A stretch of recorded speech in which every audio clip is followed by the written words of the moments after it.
तो चलिए अगला एक्सरसाइज 5.2 में चलते हैं एनसीईआरटी का। तो सबसे पहले इसमें हम एग्जाम्पल देखेंगे क्योंकि एग्जाम्पल भी एग्जाम में आपको पूछे जाते हैं। तो चलिए सबसे पहले एग्जाम्पल को ही देख लेते हैं। तो ये हमारे बोर्ड पर एक सवाल दिया हुआ है, कह रहा है एपी का जो ये एपी का एक टर्म लिखा हुआ है और उसका 10वां पद हमें ज्ञात करना है। कैमा पद ज्ञात करना है? तो 10वां पद हमारा ज्ञात करना है। ठीक है, तो यहाँ पर सबसे पहले यहाँ पर सब कुछ जो है उसको पहले लिख लीजिए। देखिए यहाँ जो लिखा हुआ है इसको हम क्या बोलेंगे? ए पहला टर्म बराबर आपका कितना दिया हुआ है? 2। ठीक है, अच्छा इसमें और भी आप निकाल सकते हैं। तो यहाँ पर देखिए जैसे डी आपको अगर निकालना के मन है तो डी निकाल सकते हैं, नहीं तो नहीं भी निकालिएगा तो काम चल जाएगा।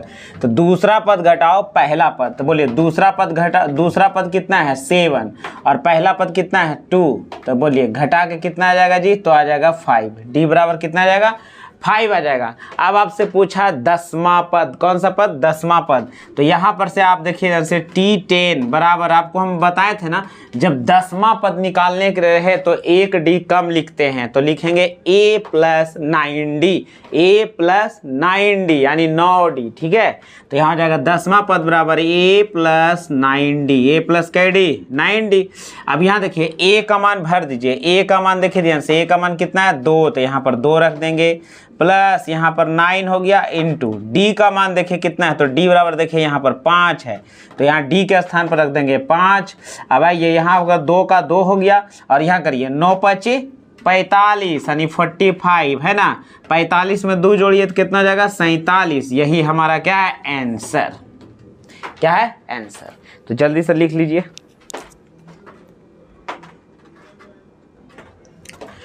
अगला प्रश्न की ओर आ गए हैं। अगला प्रश्न कह रहा है कि एपी जो दिया हुआ है उसका कौन सा पद -81 है।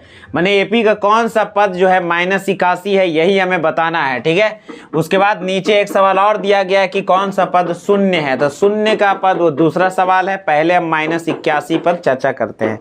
तो चलिए यहाँ पर देखिए ध्यान से शुरू करते हैं। तो यहाँ पर हमें ये एपी जो दिया गया है ना, एपी का कौन सा पद? तो देखिए ध्यान से, पहले सब कुछ जो प्रश्न में लिखा रहता है उसको सबसे पहले लिख लीजिए।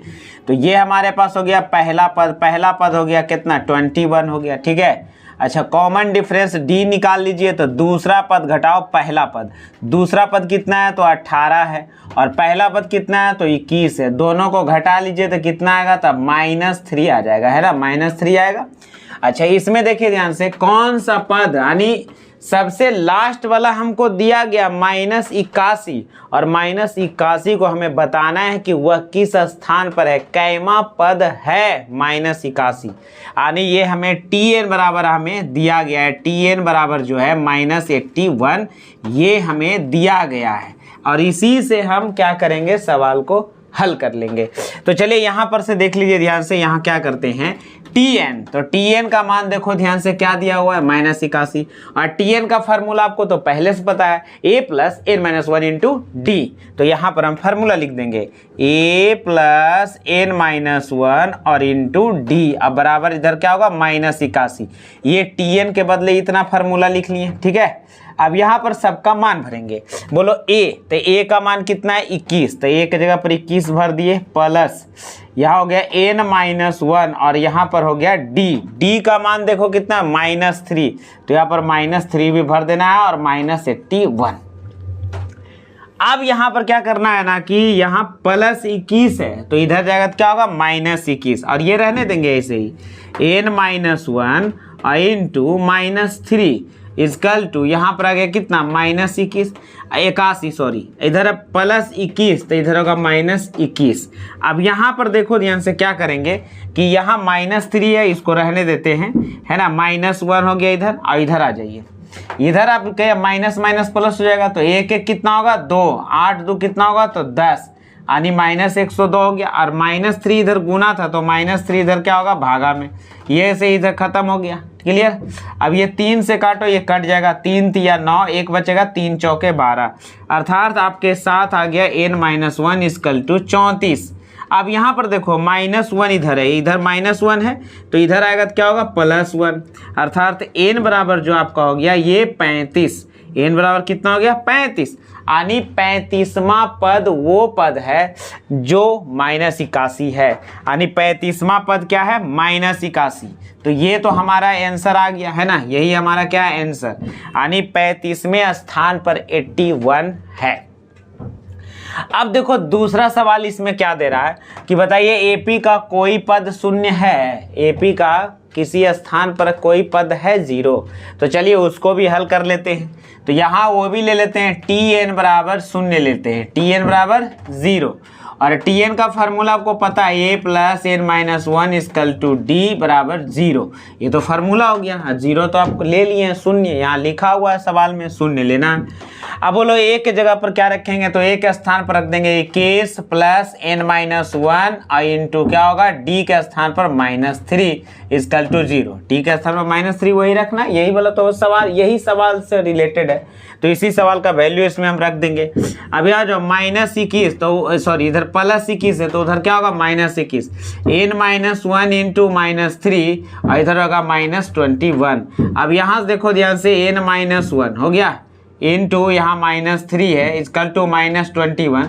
बोलो माइनस से माइनस और 3 से काटो, 3 7 21, अर्थात होगा n माइनस 1 इक्वल टू 7, अर्थात यहाँ से कह सकते हैं n माइनस तो इधर होगा प्लस 7 1 हो जाएगा कितना, तो 8वां पद, कौन सा पद, 8वां पद जो है वह शून्य है। 8वां पद क्या है, शून्य है, और यहाँ 35वां पद जो है -81 है। यानी ये दोनों सवाल देख लीजिए, लिख लीजिए।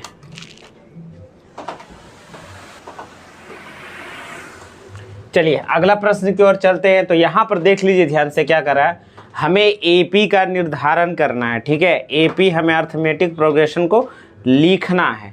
तो चलिए यहाँ पर देखिए अर्थमेटिक प्रोग्रेशन लिखने के लिए आपको हम बिल्कुल एग्जाम में कैसे बनाएंगे उस तरीके से लिखते हैं। तो सबसे पहले यहाँ पर हमको लिख लेना है इस तरह से, माना कि एपी का प्रथम पद, एपी का प्रथम पद ए है और एपी का जो है सार्वांतर कितना है, सार्वांतर जो है वह डी है। ये आप मान लीजिएगा, उसके बाद सवाल में चलना है, ठीक है। अब यहाँ पर देखो ध्यान से, प्रश्न से आ जाओ, हमने तो वहाँ मान लिया है, प्रश्न से आ जाते हैं। प्रश्न में क्या कहता है कि तीसरा पद 5 दिया हुआ है। तीसरा पद कितना दिया हुआ है, तो 5 दिया हुआ है, ठीक है। तो यहाँ पर हम कह सकते हैं ना कि तीसरा पद अगर हम बोलें तो t3 बराबर 5 है ना। और t3 का जो हम लोग किस प्रकार से लिखते हैं, तो यहाँ पर t3 है तो a प्लस 2d लिख सकते हैं ना, a प्लस 2d बराबर 5। यहाँ पर गौर से देखो, इसको हमने जो घेरा है, ठीक है। अगर तीसरा पद हमें बोलेगा तो a प्लस 2d, 5वां पद बोलेगा तो a प्लस 4d, है ना। यानी जो है जितना पद बोलता है उससे एक कम लिखा जाता है। तो तीसरा पद बोला तो a प्लस 2d बराबर कितना है 5। इक्वेशन पहला हो गया, ठीक है। अच्छा दूसरा इक्वेशन के लिए चलते हैं, फिर से आ रहा है सवाल को हम दोबारा पढ़ रहे हैं। तो एक स्टेप इसमें और दिया हुआ है, करा 7वां पद 9 हो। 7वां पद कितना हो, 9 हो। तो 7वां पद यानी t7 इक्वल टू 9। t7 को लिख सकते हैं a plus 6d equal to 9। ये इस प्रकार से लिख सकते हैं कि नहीं लिख सकते हैं। ये हमारा हो गया समीकरण दूसरा, समीकरण दूसरा हो गया।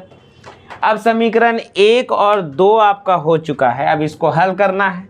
तो आइए लिख लेते हैं, समीकरण 1 एंड 2 से, 1 एंड 2 से समीकरण 1 एंड 2 को हल करने जा रहे हैं। तो गौर से देखिए, दोनों समीकरण को लिखेंगे a प्लस 2d बराबर 5 और यहाँ a plus 6d equal to 9 हो गया इस तरह का। अब यहाँ पर देख लो ध्यान से, क्या करना है, a तो a से कट जाएगा, लेकिन कब, जब हम इसको घटाएंगे। क्या करेंगे, घटाने पर। क्या करने पर, आपको खूब भली बात ये अच्छा से पता है, लुप्तीकरण विधि आपको हम क्लास में पढ़ा चुके हैं, है ना। तो उसमें आप देखे होंगे माइनस, ये नीचे का चिन्ह बदल जाता है, ये प्लस माइनस खत्म। अच्छा यहाँ -6 है और यहाँ पर 2 बचा, तो -6 में 2 चला जाएगा तो -4d बचेगा। इक्वल टू यहाँ पर क्या है, -9 और यहाँ +5 है। तो यहाँ पर -4 बचेगा, ठीक है। तो माइनस से माइनस खत्म, 4 से 4 खत्म, अर्थात यहाँ पर देख लिया कि d बराबर आपका कितना है, तो d बराबर आ गया 1। d बराबर कितना आ गया 1। अब बोलो d बराबर जब हमें 1 मिल गया, दोनों तरफ कट गया, तो d का मान किसी भी समीकरण में रख देंगे तो वहाँ से हमें a का वैल्यू प्राप्त हो जाएगा। तो समीकरण 1 का मान है, लिखेंगे d का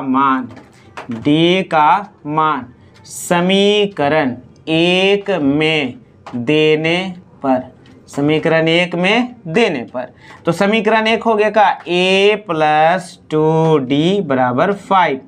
और यहाँ पर देख लीजिए a बराबर क्या दिया गया, a बराबर तो कुछ नहीं, हमें निकालना है, और यहाँ होगा 2, और d का मान हम कितना लाए हैं, तो यहाँ पर d का मान रख देंगे 1 बराबर 5। अब यहाँ पर देखो a + 2, तो इधर होगा -2, अर्थात a बराबर 3 हो जाएगा। a बराबर कितना हो जाएगा 3 हो जाएगा।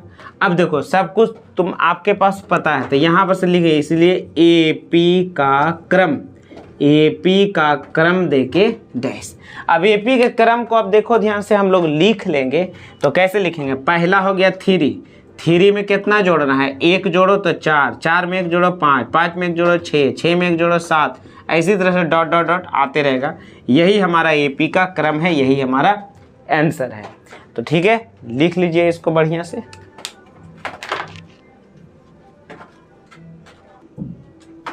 देखिए जब इस प्रकार के सवाल आ जाए, पहले एक बार सवाल को हम पढ़ देते हैं, उसके बाद हम आपको समझाते हैं। करा कि क्या संख्याओं की सूची में जो संख्या का क्रम दिया गया है उस क्रम में कोई पद 301 है या नहीं।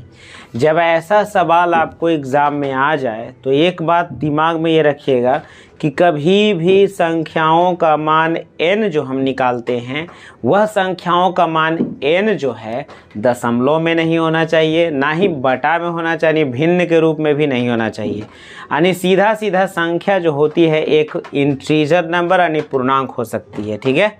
यानी वह जो है भिन्न वाला नहीं हो सकता है, ना ही बटा वाला संख्या हो सकता है, ना ही दशमलव हो सकता है। तो ये बात का ध्यान दीजिएगा, क्योंकि संख्या कभी भी दशमलव में होती नहीं है। तो इस प्रकार से देख लिया ध्यान से।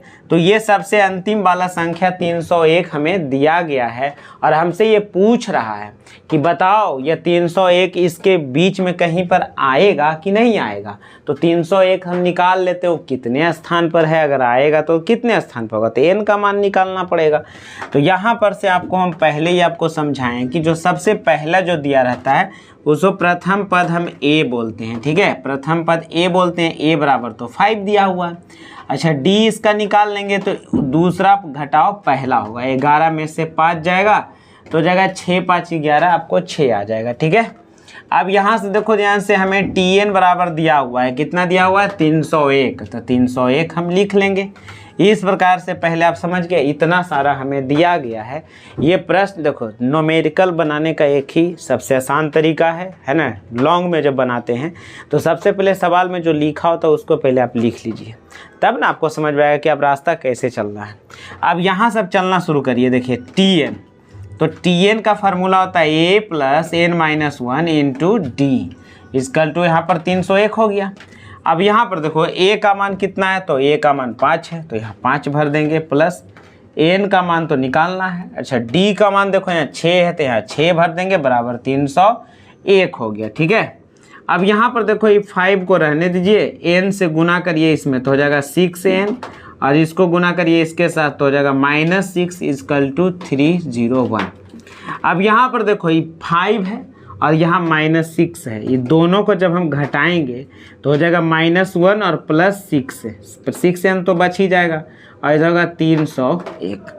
अब यहाँ पर क्या होगा कि 6n बराबर हो जाएगा 301, इधर -1 तो इधर हो जाएगा +1। अब इसको हल करना है, 6n बराबर 301, 1 2 हो जाएगा। अब यहाँ से देखो क्या है 6 इधर गुना तो उधर क्या हो जाएगा भागा में, तो हो जाएगा 302 और बटा हो जाएगा 6, ठीक है। अर्थात लास्ट तक इसको आप अगर हल भी करते रहेंगे ना तो n बराबर 302/6 है। अगर इसको काटना भी चाहते हैं तो इसको काट देंगे, 2 बार 15 से 151, ये होगा कितना 3, यानी होगा 15 1 और 3, इतना आपका आएगा ना। अब अभी बताओ, अभी हम क्या बोले थे, 3 से तो भागा लगेगा नहीं। अभी हम क्या बोले थे कि कभी भी संख्या जो होता है ना, नंबर की संख्या जो होती है टोटल, वह कभी भी दशमलव में होती नहीं है। तो यहाँ पर क्या हो जाएगा, नहीं आंसर होगा। यानी 301 जो होता है इस क्रम में नहीं हो सकता। जो संख्या का क्रम लिखा हुआ है उस क्रम में कहीं पर भी 301 नहीं आएगा। तो आप समझ गए होंगे, लिख लीजिए। अगला प्रश्न देखो ध्यान से, क्या कर रहा है, कह रहा है कि 2 अंकों वाली जो संख्या है, 2 अंक वाला सिर्फ, वह 3 से विभाज्य होती है और उसकी संख्या कितनी हो सकती है। ठीक है, यही हमसे सवाल पूछा। तो आपको पता है ना, 3 का जब हम पहाड़ा पढ़ते हैं, 3 का 3, 3 दूना 6, 3 तिया 9, 3 चौके 12, 12 से स्टार्ट होता है 2 अंक वाला, 1 और 2, 1 और 2, 12 से स्टार्ट है ना। तो देखो यहाँ पर 1 और 2, 2 अंक का स्टार्ट 3 का पहाड़ा में कैसे है, 12 से, और ये पूरे जाते रहेगा 99 तक, क्योंकि 99 3 से कट जाता है, और 99 का 100 जो है वो 3 अंकों की संख्या होती है। अब यहाँ पर देखो, ये हो गया a बराबर 12, a बराबर 12, d बराबर निकाल लो, तो 15 घटाओ 12 करेंगे, है ना, 15 घटाओ 12 इक्वल टू 3, है ना। और अंतिम वाला पद हमें क्या दिया हुआ है, tn बराबर 99, अंतिम वाला टर्म भी हमको दिया गया है 99, और इसमें हमको क्या निकालना है, तो n की संख्या, n बराबर 8, n निकालना है। ठीक है, अब यहाँ पर देखो tn का फार्मूला क्या होता है, a plus n minus 1 equal to d होता है। अब यहाँ पर जाओ, a का मान देखो कितना है, a का मान 12 है, तो यहाँ 12 रख देंगे, plus n minus 1, n minus 1, n minus 1 है तो n माइनस 1 ले लेंगे, और d का मान देखो कितना है, d का मान अभी निकाले हैं 3, तो यहाँ 3 रख देंगे। अच्छा, इधर 99 हम नहीं लिए थे, बराबर 99 हो जाएगा। ठीक है, अब यहाँ पर देखो n माइनस 1 इक्वल टू 3 बराबर 99, बोलो इधर प्लस 12, तो इधर क्या हो जाएगा, माइनस 12, इधर प्लस 12, तो इधर होगा माइनस 12। अब यहाँ पर से देख लो ध्यान से, n minus 1 into 3 equal to कितना हो जाएगा, तो हो जाएगा कितना, 87। ठीक है, और 3 इधर है गुना, तो 3 से इधर काट दो, कितना बार में हो जाएगा, तो 29 तिया 87 होता है, यानी 29 हो जाएगा। अब यहाँ पर देख लो n माइनस 1 इक्वल टू 29, इधर देखो माइनस 1, तो इधर क्या होगा, प्लस, तो हो जाएगा n बराबर 29 और प्लस 1 इक्वल टू 30वां पद। कैमा पद, यानी इसमें 30 पद है। टोटल पदों की संख्या कितनी है, तो इसमें टोटल पदों की संख्या कितनी है, तो 30 पद है। यानी 30 ऐसा टर्म है जो 3 के पहाड़ा से 2 अंकों वाली संख्या कट जाएगी।